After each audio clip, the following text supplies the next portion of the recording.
Hello my dear friends, good morning to all of you. आप कैसे हैं? उम्मीद करते हैं कि आप सही ठीक होंगे। मेरा नाम राज कुशवाहा। मैं आप लोग के सामने क्लास 10 के त्रिभुज चैप्टर लेकर के आए हैं, जो हम कवर करेंगे इसमें 6.2। हमने 6.1 का चैप्टर इसके पहले वाला वीडियो में बना दिए दोस्तों। समरूप त्रिभुज क्या है और असमरूप त्रिभुज किसे कहते हैं, सर्वांगसम किसे कहते हैं, ये सब कुछ पढ़े इसके पहले वाला क्लास में। तो फिर जो व्यक्ति नहीं देखे हैं उस क्लास को, तो इसके पहले वाला वीडियो डिस्क्रिप्शन बॉक्स में है, जाकर के पहले देख लें। उसके बाद ये आएंगे दोस्तों तो समझ में ज़्यादा से ज़्यादा आएगा। तो चले बिना देर किए हम ये 6.2 का एक्सरसाइज 6.2 का जो भी नियम है उसको हम पढ़ेंगे। सबसे पहले हम जानते हैं दोस्तों कि त्रिभुज के नियम में थेल्स नाम के एक वैज्ञानिक थे। उन्होंने एक नियम प्रतिपादित किए त्रिभुज के संबंध में। उन्होंने कहे हैं, यानी उन्हीं का नियम को आधारभूत समानुपातिकता परिमेय के नाम से जानते हैं। आधारभूत समानुपातिकता परिमेय, बेसिक प्रोपोर्शनलिटी थ्योरम, इसी को हम थेल्स परिमेय के नाम से भी जानते हैं, थेल्स थ्योरम। इसको शॉर्ट में हम बीपीटी थ्योरम कहते हैं। बीपीटी थ्योरम, आधारभूत समानुपातिकता परिमेय, basic proportionality theorem, BPT short में बोलते हैं, संक्षेप में बीपीटी थ्योरम बोलते हैं। कि थेल्स ने त्रिभुज को लेकर के उन्होंने ये कहे हैं, त्रिभुज के संबंध में ये कहे हैं कि यदि किसी त्रिभुज की एक भुजा के समानांतर खींची गई कोई रेखा है जो अन्य दो भुजाओं को भिन्न भिन्न बिंदुओं पर प्रतिच्छेद करती है। समानांतर किसी भी त्रिभुज के एक भुजा के समानांतर यदि कोई रेखा खींची गई है जो अन्य दो भुजाओं को अन्य भिन्न भिन्न बिंदुओं पर प्रतिच्छेद करते हैं, तो वे अन्य भुजाएं एक ही अनुपात में विभाजित हो जाते हैं। सॉरी, यहाँ अनुपात छूट गया, एक ही अनुपात में विभाजित हो जाते हैं। अर्थात उनके संगत भुजाओं के अनुपात आपस में क्या होते हैं, बराबर होते हैं। फिर से बोलते दोस्तों कि यदि किसी त्रिभुज के किसी एक भुजा के समानांतर खींची गई रेखा जो अन्य दो भुजाओं को भिन्न भिन्न बिंदुओं पर प्रतिच्छेद करती है, तब तो वह त्रिभुज के संगत भुजाएं जो है ना एक ही अनुपात में विभाजित हो जाते हैं। यानी उनके जो अन्य भुजाएं हैं, अन्य भुजाओं को वह रेखा एक ही अनुपात में बांट देता है, बराबर अनुपात में बांट देती है। तो चलें, जैसे कि माना कि एक त्रिभुज ABC है, ABC के भुजा BC के समानांतर एक खींची गई रेखा है DE। भुजा B के समानांतर एक रेखा DE खींचे हैं जो अन्य दो भुजाओं को AB और AE को अन्य बिंदुओं पर यानी भिन्न भिन्न बिंदुओं पर प्रतिच्छेद करती है। ये कंडीशन बताया जा रहा है कि कोई त्रिभुज BC है, ABC त्रिभुज है जिसके किसी एक भुजा के समानांतर, जैसे BC के समानांतर एक DE रेखा खींची गई है जो अन्य दो भुजाओं को भिन्न भिन्न बिंदुओं पर प्रतिच्छेद करती है। तो इस नियम के अनुसार, इस परिमेय के अनुसार उन्होंने बताए हैं कि इनके जो अन्य भुजाएं हैं एक ही अनुपात में विभाजित हो जाती है, अर्थात कह रहे हैं कि ये क्वेश्चन में आ जाएगा दोस्तों कि यहाँ यानी यदि त्रिभुज ABC में DE जो है पैरेलल है किसके, BC के, यानी कहने का मतलब जो है ना, समानांतर किसे कहते हैं दोस्तों कि किसी भी क्षैतिज रेखा के समानांतर, यानी कोई भी क्षैतिज रेखा है, जैसे ये रेखा है और इसी के साथ में एक और रेखा खींचा गया है, परंतु ये ऐसी होना चाहिए कि इसके हर एक जगह ये जो दूरियां होगा, इसके दूरियां हर एक जगह जो है ना बराबर होना चाहिए। तो इसी को यानी पर दोनों रेखाओं के बीच का अंतर समान होना चाहिए, इसलिए उसे समानांतर बोलते हैं। समांतर रेखाएं बोलते हैं। तो समानांतर इसके देखिए BC के समानांतर खींची गई रेखा D है, जिसका जितना दूरी यहाँ पर है उतना ही दूरी यहाँ पर है, तो दोनों समानांतर है। तभी इनके अन्य दो भुजाएं जो है ना क्या होते हैं, समानुपातिक होते हैं, अनुपात में बराबर होते हैं। यानी यहाँ देख एक त्रिभुज ABC में DE जो है ना, DE समानांतर है किसके, BC के, DE समानांतर है BC के। तो क्या हो जाएगा, इनके अन्य भुजाओं के जो अनुपात हो जाएगा, जैसे ये AD यानी ये वाला भुजा और ये वाला भुजा के अनुपात AD बटा में DB, AD और बटा में DB, जितना अनुपात इसका होगा, जितना रेशियो इसका होगा, वो उतना ही रेशियो होगा इसके संगत भुजाएं AE और बटा में EC, ये वाला दोस्तों। या ये भी हो सकता है AD यानी छोटा वाला त्रिभुज को देखेंगे, ये वाला छोटा वाला त्रिभुज AD और ये बड़ा वाला त्रिभुज में ये भी AD, ये छोटा वाला त्रिभुज में और बड़ा वाला त्रिभुज में क्या होगा AB। तो AD बटा में AB बराबर होगा, इसी प्रकार से इधर से AE और बटा में AC, AE और बटा में AC, ये होगा दोस्तों। यानी समझ लीजिए कि इतने संगत भुजाएं AD के संगत भुजाएं AE और AB के संगत भुजाएं AC, D के संगत भुजाएं EC, ये संगत भुजाएं हैं जो सब आपस में अनुपात में बराबर होगा। तो AD बटा AB और AE बटा AC, या इसी को हम उल्टे भी कर सकते हैं, इसको उलट भी सकते हैं, ये ऐसे है तो इसको उलट भी कर सकते हैं, जैसे DB बटा AD, EC बटा AE, AB बटा AD, AC बटा AC, ये इसको ऐसे भी कर सकते हैं दोस्तों। जैसे देखिए DB बटा में AD बराबर EC बटा में AE, या इसको हम इस तरह से कर सकते हैं AB बटा में AD बराबर AE और बटा में AC और बटा में AE, ये होता है। या फिर DB और बटा में AB, या DB और बटा में AB, DB बटा में AB बराबर होगा EC बटा में AC के, EC बटा में AC के। ये 5 कंडीशन आता है कि इनके संगत भुजाएं चाहे जो भी हो, इसके अनुपात में जो ना आपस में बराबर होता है। ये BPT थ्योरम कहता है, जो थेल्स महाराज का दिया हुआ है कि आधारभूत समानुपातिकता परिमेय के अनुसार, यानी बेसिक प्रोपोर्शनलिटी थ्योरम या थेल्स परिमेय यानी थेल्स थ्योरम के अनुसार बताया गया है कि यदि किसी त्रिभुज के एक भुजा के समानांतर कोई रेखा खींची गई है जो दूसरे अन्य भुजाओं को भिन्न भिन्न बिंदुओं पर प्रतिच्छेद करती है, तो वे अन्य भुजाएं एक ही अनुपात में विभाजित हो जाते हैं। एक ही अन्य भुजाएं जो है ना एक ही अनुपात में विभाजित हो जाते हैं, अर्थात उनके संगत भुजाओं के अनुपात आपस में क्या होते हैं, बराबर होते हैं। इसमें यहाँ से समझ लिए एग्जाम्पल लेकर के कि कोई त्रिभुज ABC है जिसके समानांतर DE है, BC के समानांतर DE रेखा खींची गई, ABC में DE समानांतर किसके, BC के। तो इसमें आ जाएगा कि इसके संगत भुजा यानी AD के अनुपात, AD और DB के अनुपात बराबर होगा AE तथा EC के अनुपात, AD और AB के अनुपात के बराबर होगा AE बटा AC। उस सारा अनुपात में जो आपस में बराबर होते हैं। तो दोस्तों यदि ये आपको समझ में आ गया तो इसका स्क्रीनशॉट ले सकते हैं, या फिर आप वीडियो को पॉज करके इसको नोट कर सकते हैं।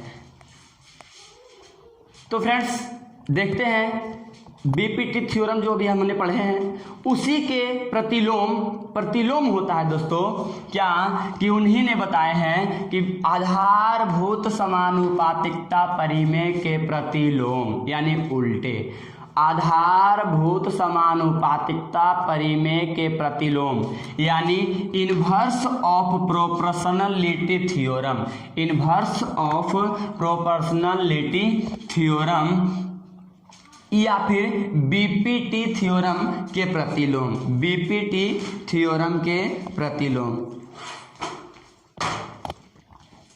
दोस्तों या फिर बीपीटी थ्योरम के प्रतिलोम। इसमें क्या बताया गया दोस्तों, ये फ्रेंड्स देखिएगा, ध्यान से समझेंगे कि यदि एक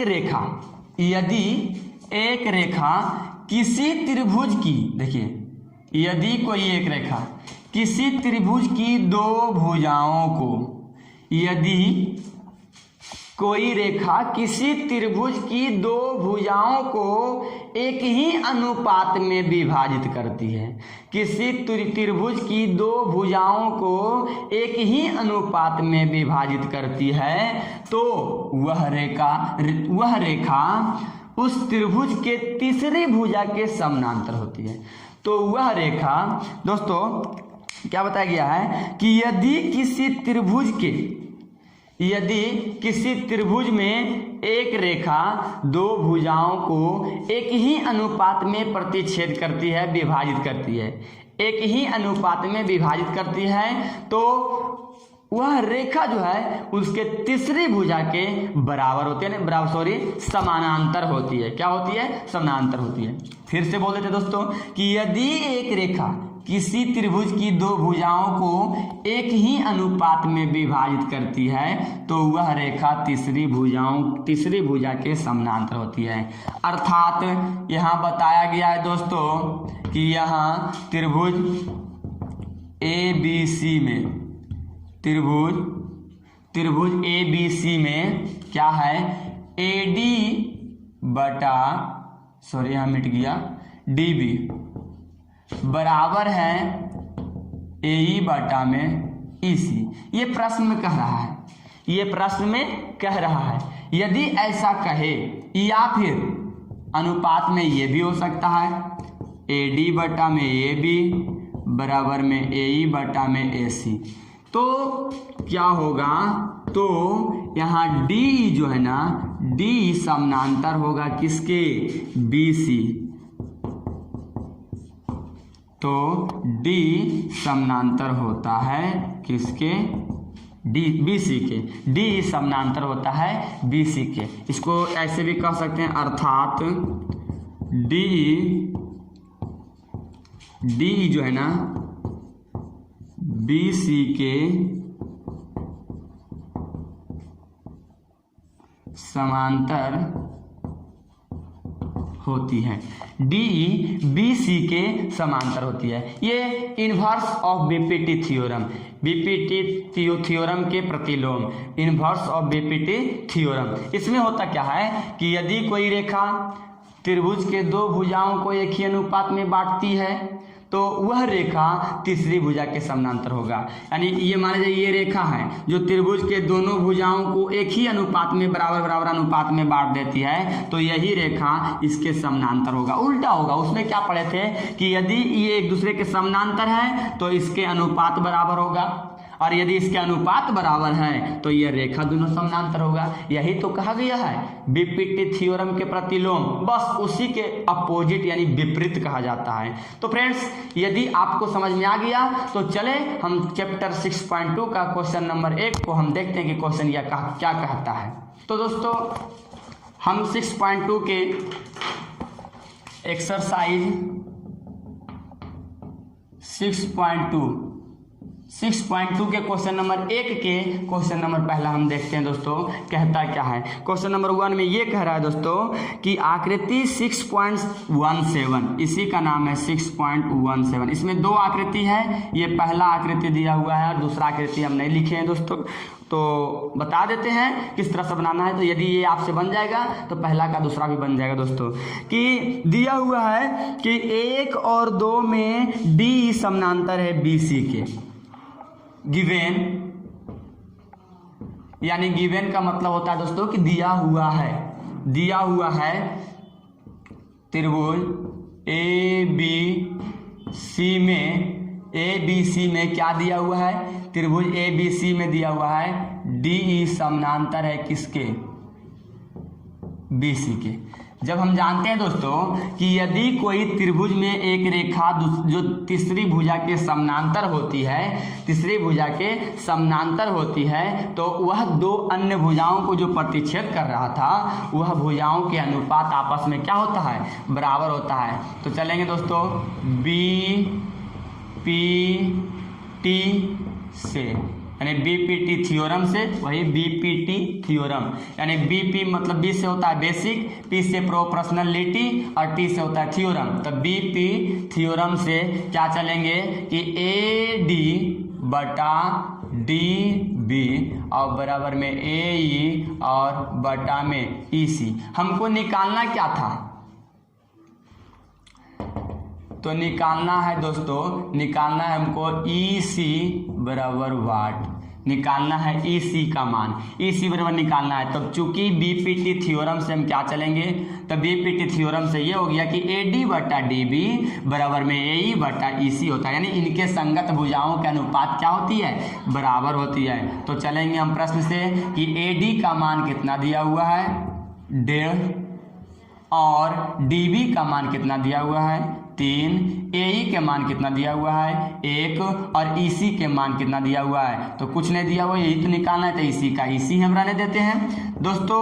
यहाँ से देखिए कि यदि पॉइंट ऐसा से हटाएंगे तो पॉइंट के बदले 10 आता है, यानी पॉइंट के बदले 1 और पॉइंट के बाद जितने अंक होती है उनके बदले एक 0। चलिए तो देखिए दोस्तों 3 से हो गया, यहाँ देखिए 15/3 × 10 और बराबर में 1/EC।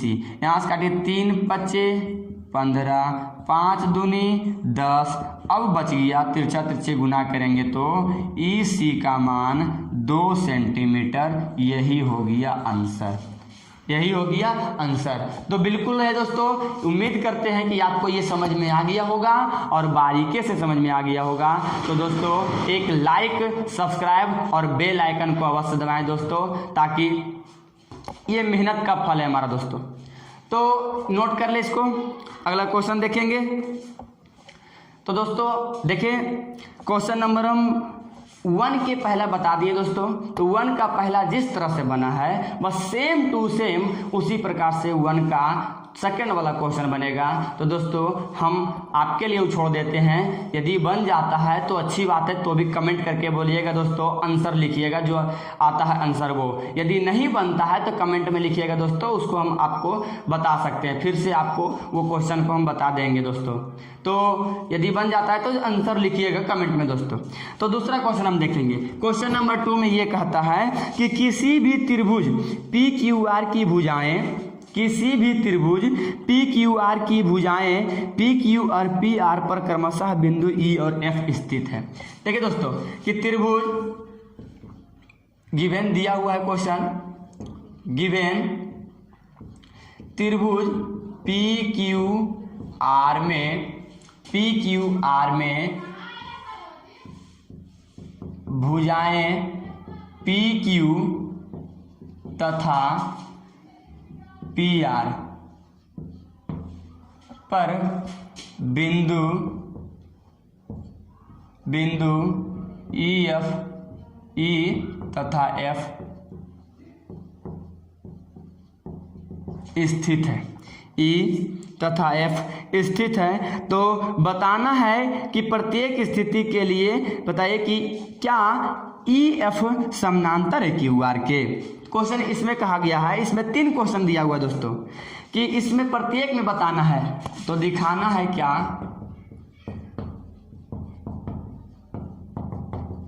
दिखाना है कि ई एफ समानांतर है क्यू आर के, ये दिखाना है क्यू आर के समानांतर है। तो इसे दिखाने के लिए क्वेश्चन 1 में दिया हुआ है, 2 के क्वेश्चन नंबर 1 में दिया हुआ है, क्या दिया हुआ है कि पीई बराबर दिया हुआ है दोस्तों, पीई बराबर दिया हुआ है 3.9 सेंटीमीटर, ई क्यू बराबर दिया हुआ है, ई क्यू बराबर दिया हुआ है 3 सेंटीमीटर, पी एफ बराबर दिया हुआ है 3.6 सेंटीमीटर तथा एफ आर बराबर दिया हुआ है 2.4 सेंटीमीटर। 2.4 सेंटीमीटर। तो दोस्तों इतना मान दिया हुआ है, तो हमको क्या दिखाना है कि त्रिभुज EF समानांतर है QR के। तो ये वाला रेखा जो खींची गई, दो भुजाओं को प्रतिच्छेद करने वाली रेखा एक तीसरी भुजा के समानांतर कब होती है? तो तीसरी भुजा के समानांतर तब होती है जब उनके संगत भुजाओं के अनुपात बराबर होती है। तो यहाँ लिखेंगे EF समानांतर QR तब होगा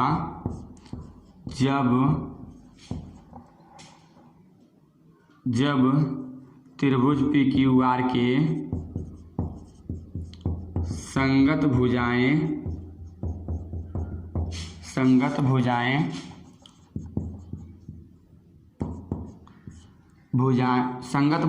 के अनुपात